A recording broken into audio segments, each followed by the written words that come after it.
दोस्तों, क्रेडिबल आसी ऑफिशियल में आप सबका खैर मकदम है। दोस्तों, पाकिस्तान में कुछ दिनों से ज़ारा नसीम की कामयाबी का जश्न मनाया जा रहा है। पूरा मुल्क एक औरत की तालीमी कामयाबी पर फख्र महसूस कर रहा है। ये वही मुल्क है जहां औरत की तालीम को इतना अहम नहीं समझा जाता था। आम घरों में कहा जाता था कि लड़कियां इतना पढ़ लिख कर क्या करेंगी, आखिर में उन्होंने चूल्हा ही संभालना है। मलाला यूसुफजई की मिसाल भी हमारे सामने है। उन्हें तालिबान ने स्कूल जाने की पादाश में गोली मारकर जख्मी कर दिया था। अगर आज हम उसी मुल्क में एक औरत की तालीमी कामयाबी पर जश्न मना रहे हैं तो ये बहुत बड़ी तब्दीली है। पिछले दिनों शादी के मौका पर जहेज को मिलने वाले खवातीन के हवाले से एक बात चली, हमें जहेज से हमेशा की चिढ़ रही है। हमारा ख्याल है कि असल जहेज वो है जो आज ज़ारा नसीम ने अपनी मेहनत और काबिलियत से कमाया है। औरत को उसी जहेज की ज़रूरत है। इससे ही मुआशरे में उसके मकाम का तयन करना है, ना कि वो लोहे की पेटियां जो बिस्तर, बर्तन और इलेक्ट्रॉनिक्स के सामान से भरी होती हैं। हमारे मुआशरे में औरत की इज्जत उसके साथ आने वाले जहेज से की जाती है।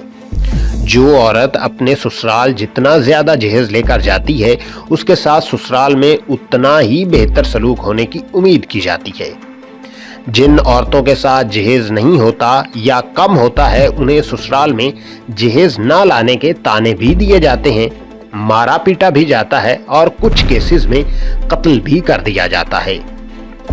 दूसरी तरफ जो औरत अपने साथ जहेज लेकर जाती है, उसके साथ ससुराल वाले कब तक अच्छा रहेंगे, उसकी कब तक इज्जत करेंगे, इसकी कोई जमानत नहीं होती। ससुराल वाले चाहें तो उसकी कदर करके उस पर एहसान कर दें, वरना उसकी लाई हुई चीजों की हैसियत सिफर करके रवायती ससुराल बन जाएं। शादी औरत के लिए इतनी ही मुश्किल हो जाती है।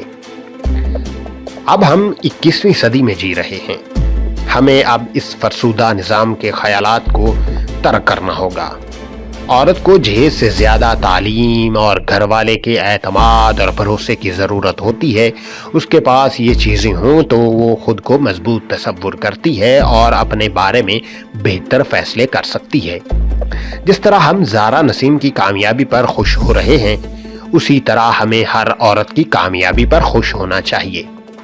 इससे न सिर्फ उनका अपने ऊपर एतमाद बढ़ता है, बल्कि हमारे मुआशरे की इस फरसूदा सोच पर भी ज़रब पड़ती है, जो औरत का महफूज मुस्तकबिल जहेज में ढूंढती है।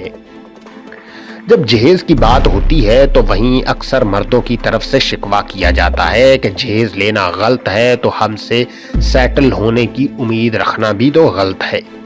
हमारे पास अच्छी नौकरी हो, गाड़ी हो, घर हो, तब ही हमारा रिश्ता कबूल किया जाता है, वरना इनकार कर दिया जाता है।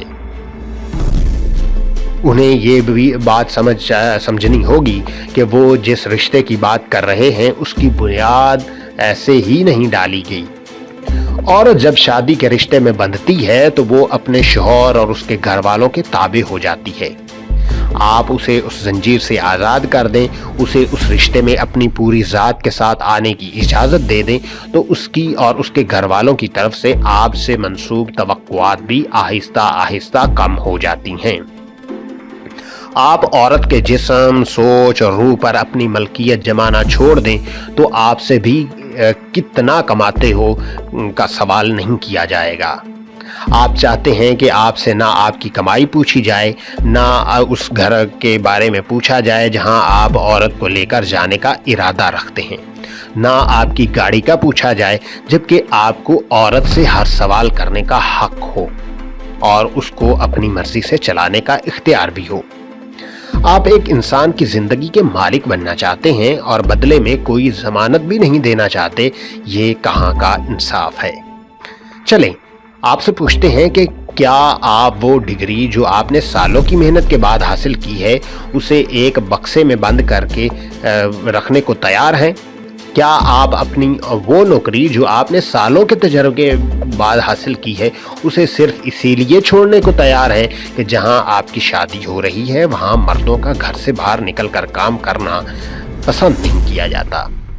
کیا آپ اپنے پاؤں کے نیچے زمین چھوڑ کر کسی کا ہاتھ پکڑنے کو تیار ہیں؟ نہیں۔ عورتیں یہ سب کرتی ہیں اور اپنے ساتھ لاکھوں روپے مالیت کا جہیز بھی لے کر جاتی ہیں، پھر بھی ہر گھر میں جھگڑے ہیں، ناقدری ہے اور ضلالت ہے۔ اس کا قصوروار کون ہے؟ وہ سوچ جو عورت کی سیکیورٹی اس کی تعلیم کو نہیں بلکہ جہیز کو سمجھتی ہے۔ اس لیے آج زارا نسیم کی کامیابی کا جشن منائیں۔ ایک عورت کا اپنے پیروں کے نیچے اپنی زمین خود بنانا ہی اس کی اصل کامیابی ہے۔